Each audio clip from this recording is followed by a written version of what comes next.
नमस्कार सभी दोस्तों का हमारे एम के क्लासेस में स्वागत है।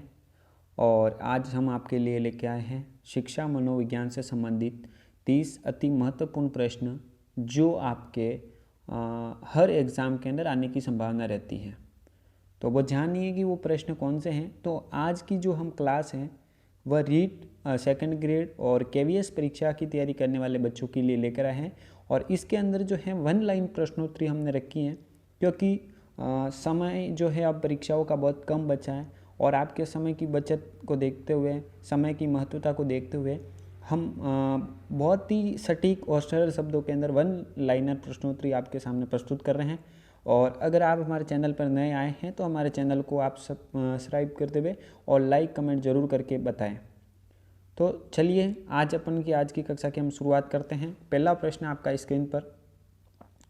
पहला प्रश्न है आपका, 20वीं शताब्दी को बालक की शताब्दी किसने कहा है?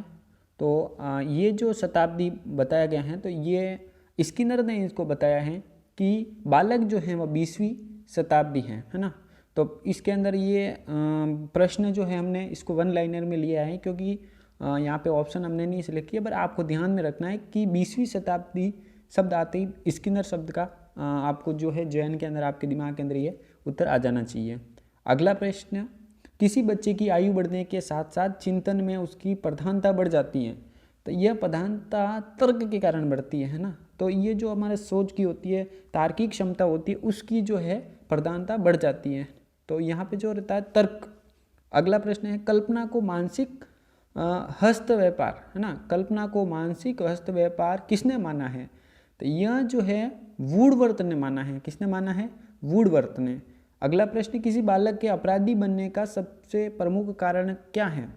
अगर कोई बच्चा है जो अपराधी बन जाता है ना, बालक जो है अपराधी बनता है, तो उसका पीछे एक महत्वपूर्ण कारण होता है, वो है अनुशासनहीनता। क्या होता है? अनुशासनहीनता जो है उसके कारण बच्चा जो है अपराधी प्रवृत्ति का हो जाता है। अगला प्रश्न है, किसी बालक के मानसिक विकास में बाधक प्रमुख तत्व हैं। बाधक तत्व जो होते हैं मानसिक विकास के लिए, जो बाधक तत्व होते हैं उसमें एक हीनता की ग्रंथि जो होती है वह महत्वपूर्ण होती है। इसी के कारण जो बच्चा जो है वो बाधक मानसिक विकास उसका हो नहीं पाता है और उसकी जो मानसिक विकास है वह वहीं रुक जाता है। चलिए अगला प्रश्न अपन चलते हैं। अगला प्रश्न जो है आपका स्क्रीन पर है। प्रश्न नंबर 6 हमारे सामने है, सीखने की तत्परता नियम का प्रतिपादन किसने किया है? बहुत इम्पोर्टेंट प्रश्न है, क्योंकि इस प्रश्न के बारे में चर्चा में है कि ये प्रश्न कहीं न कहीं हर एग्ज़ाम के अंदर आपके आने की संभावना रहती है। तो आगे जो एग्ज़ाम होने वाले हैं उसके अंदर भी ये आ सकता है। तो इसके अंदर जो है प्रतिपादन जो है ये थॉर्नडाइक ने किया था। तो इस तरह से ऑप्शन में आता है तो आपको ये राइट करना है। अगला प्रश्न है, एक अच्छे मूल्यांकन की प्रमुख विशेषता क्या होती है? विशेषता मुख्य रूप से 4 प्रकार की बताई गई हैं। पहली जो बताई गई है वह वस्तुनिष्ठता है, ठीक है, उसकी व्यापकता होनी चाहिए, वह वैज्ञानिकता पर आधारित होना चाहिए और वह सरल और सूक्ष्म शब्दों के अंदर होना चाहिए। तो इस तरह से इसकी प्रमुख विशेषताएं बताई गई है। तो हमारे पास जो है उसके अंदर हमने 1 लाइनर के अंदर वस्तुनिष्ठता को लिया है। अगला प्रश्न है, किस वैज्ञानिक ने किशोर अवस्था को उथल पुथल की अवस्था कहा है? तो यह जो अवस्था है ये स्टेनल हॉल ने ये बताया है कि ये जो बच्चों की किशोर अवस्था होती है वो उथल पुथल करने की अवस्था होती है। अगला प्रश्न है, किसी वैज्ञानिक के अनुसार संवेग व्यक्ति की उत्तेजित अवस्था है ना। संवेग जो व्यक्ति है उसकी जो होता है, वैज्ञानिक के अनुसार जो संवेग व्यक्ति हैं उसकी जो अवस्था होती है वो उत्तेजित अवस्था होती है। कौन सी होती है? उत्तेजित अवस्था। यह जो है वुडवर्थ ने कहा है। किसने कहा है? वुडवर्थ ने कहा है। आपको ये ध्यान रखना है कि इस तरह के प्रश्न बार बार संवेग के आधार पर पूछे जाते हैं, तो आपको ये ध्यान रखना है कि इसे प्रश्न को वुडवर्थ ने जो है इसके बारे में बताया था। अगला प्रश्न है, प्रतिभाशाली बालक की बुद्धिलब्धि कितनी होती है ना। तो जो बुद्धिलब्धि होती है वो 120 से अधिक होती है जो प्रतिभाशाली बालक होते हैं। निम्न जो होते हैं वो 70 से कम होते हैं और जो औसतन होते हैं जो कि 90 से 110 के बीच आसपास रहते हैं। और एक और भी होते हैं परकर बुद्धि बालक भी होते हैं। तो अलग अलग जिसे जैसे पूछा जाता है, पर खास तौर पे प्रतिभाशाली बालकों के बारे में पूछा जाता है। तो हमने 1 लाइनर के अंदर ये लिया है कि 120 से अधिक जिसकी बुद्धिलब्धि होती है वो प्रतिभाशाली बच्चों के अंदर शामिल होता है। चलिए अगला प्रश्न है, एक शिक्षक के सबसे महत्वपूर्ण कार्य क्या है? है ना। एक शिक्षक है, एक शिक्षक होने के नाते आपके सबसे महत्वपूर्ण कार्य क्या होने चाहिए। पहला जो मैं बताना चाह रहा हूँ कि विद्यार्थियों की जो कठिनाइयाँ हैं उसे दूर करने का आपका सबसे महत्वपूर्ण आपका लक्ष्य होना चाहिए, क्योंकि अगर विद्यार्थियों की आपने कठिनाइयाँ अगर आपने क्या कर दी, दूर कर दी, तो बच्चा स्वतः ही आगे सीखना प्रारंभ कर देगा और बच्चा काफ़ी हद तक आप जो पढ़ाओगे वो सीख जाएगा। अगला प्रश्न है, असंगठित घर से आने वाला बच्चा सबसे अधिक कठिनाइयों का अनुभव कब करता है। वह अगर स्वतंत्र अध्ययन करता है तो उस टाइम जो है वो बच्चा बहुत सारी कठिनाइयों का आभास करता है, उस समय उसको कठिनाइयाँ महसूस होती हैं। अगला प्रश्न है, शिक्षक को वर्ताव कैसा होना चाहिए। एक शिक्षक है उसका वर्ताव कैसा होना चाहिए, उसका जो एटीट्यूड है वो कैसा होना चाहिए, तो वह होना चाहिए आदर्शवादी, क्योंकि आदर्शवादी व्यक्ति जो है वो समाज का निर्माता होता है। एक बच्चा जो होता है उसकी लाइफ के अंदर एक शिक्षक का महत्वपूर्ण रोल रहता है, तो इसलिए आदर्शवादी जो है वह अपन कह सकते हैं कि ऐसा होना चाहिए एक शिक्षक का बर्ताव या उस शिक्षक का नेचर्स।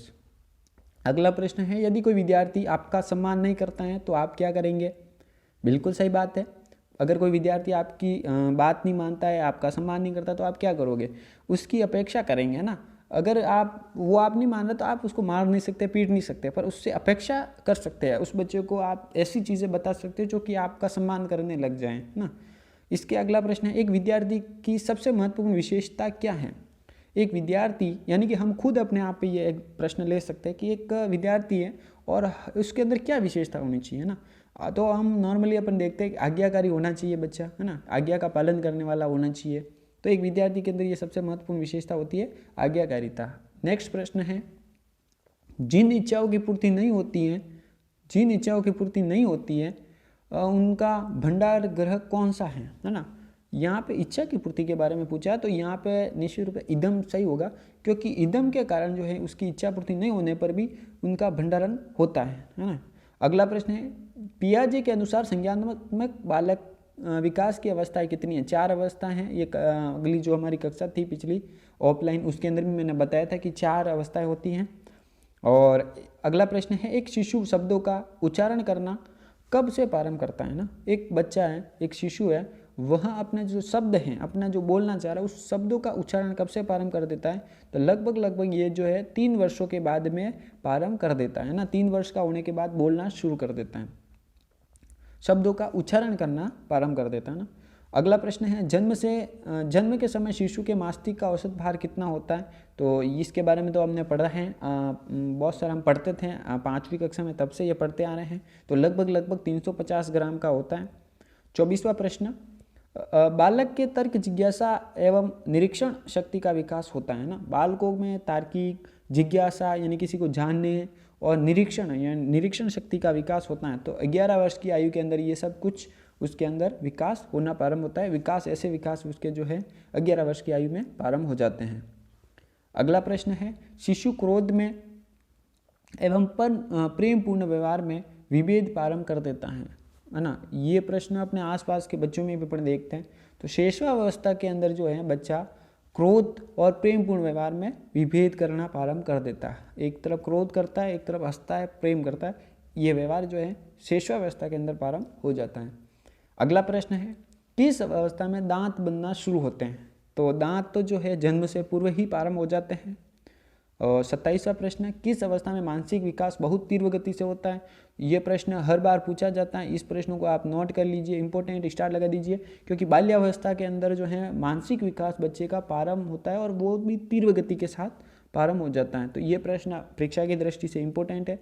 अगला प्रश्न, एक नवजात शिशु का कद कितना होता है।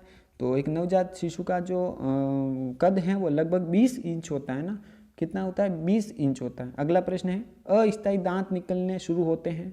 तो अस्थायी जो दांत होते हैं, जिसे दूध के दांत कह सकते हैं, तो ये जो 6 से 8 माह के अंदर प्रारंभ हो जाते हैं।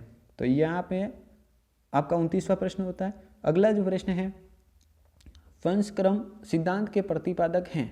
वंशक्रम है ना, वंशानुक्रम जो है उसके जो प्रतिपादक हैं वो कौन है, तो मेंडल है, जिन्होंने कि 2 मटर के पौधों से वगैरह इस तरह से आनुवांशिकता का सिद्धांत इस तरह से प्रतिपादक भी किया था।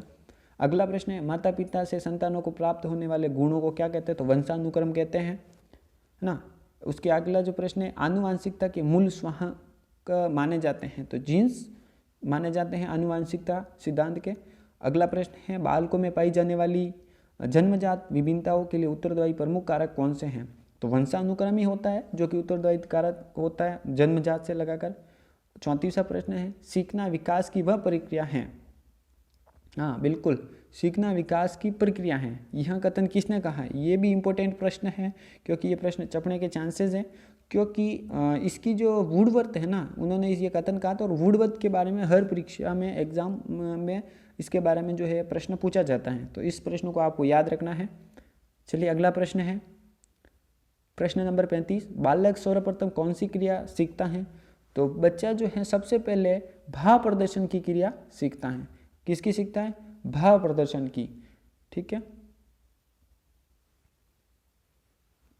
अगला प्रश्न है, डीवी सीखने का आधार किसे मानते हैं? डीवी है ना, ये एक मनोवैज्ञानिक है और इनके अनुसार जो है सीखने का आधार जो है वह क्रियाओं को माना जा गया है। क्रिया यानी कि बच्चा किस तरह से देखता है, क्या क्रिया करता है और क्रिया करके सीखता है, ये इन्होंने आधार माना है। जैसे कि अपन पढ़ते हैं तो पढ़ते समय हमारी क्या क्रिया रहती है, उस आधार पे सीखने का जो आधार होता है वो माना गया है। उसके अलावा अनुभव द्वारा व्यवहार में परिवर्तन लाना ही अधिगम है, यह कथन किसका है? तो यह जो कथन है ये गेट्स ने दिया था। ये हमारी ऑफलाइन क्लास के अंदर मैंने पहले प्रश्न पूछा है। अनुभव द्वारा व्यवहार में परिवर्तन लाना ही अधिगम है, यह कथन गेट्स का है। प्रश्न नंबर 38, थॉर्नडाइक ने अधिगम के कितने गौण नियम बताए हैं? तो 5 बताए हैं। बिल्कुल मुख्य जो नियम है उसके बताए हैं 3 और बाकी जो है गौण नियम वो 5 बताए हैं। ये प्रश्न आया हुआ है और आगे भी प्रश्न छपेगा, है ना। ये 1 लाइनर प्रश्न है। गौण नियम 5 है और इसके जो मुख्य नियम है 3 बताए हैं, है ना। उसके अलावा अगला प्रश्न है, किसी क्रिया को बार बार दोहराने से उसका संबंध दृढ़ हो जाता है, यह थॉर्नडाइक के किस नियम पर आधारित है? तो ये अभ्यास के नियम पर आधारित है ना। ये जो थॉर्नडाइक का नियम है इसके बारे में प्रश्न हर बार आता है आपको, और अगली क्लास के अंदर भी हम इसके बारे में बताएंगे कि इनके मुख्य नियम और जो गौण नियम है उसके अलग अलग विशेषता क्या हैं। तो बहुत सारी कुछ चीज़ें हैं जो हम इतनी छोटी सी क्लास में नहीं बता पाए हैं। तो अगली जो क्लास हमारी होने वाली है उसके अंदर में बहुत सारी चीज़ें और आपके साथ क्लियर करेंगे। शिक्षा मनोविज्ञान से संबंधित अगली 50 प्रश्नों की सीरीज अपन और आपके सामने इस यूट्यूब चैनल पर और आने वाली हैं।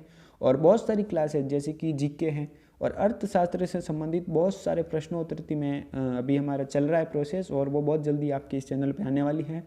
तो आप अगर हमारी इस कक्षा में जुड़े रहना चाहते हो आगे तक, तो हमारे चैनल को सब्सक्राइब कर देवे और हमारे को बताएं कि लाइक कमेंट करके ज़रूर बताएं कि आपको यह कक्षा कैसी लगी, ताकि हम और भी ज़्यादा उसको अपडेट कर सकें।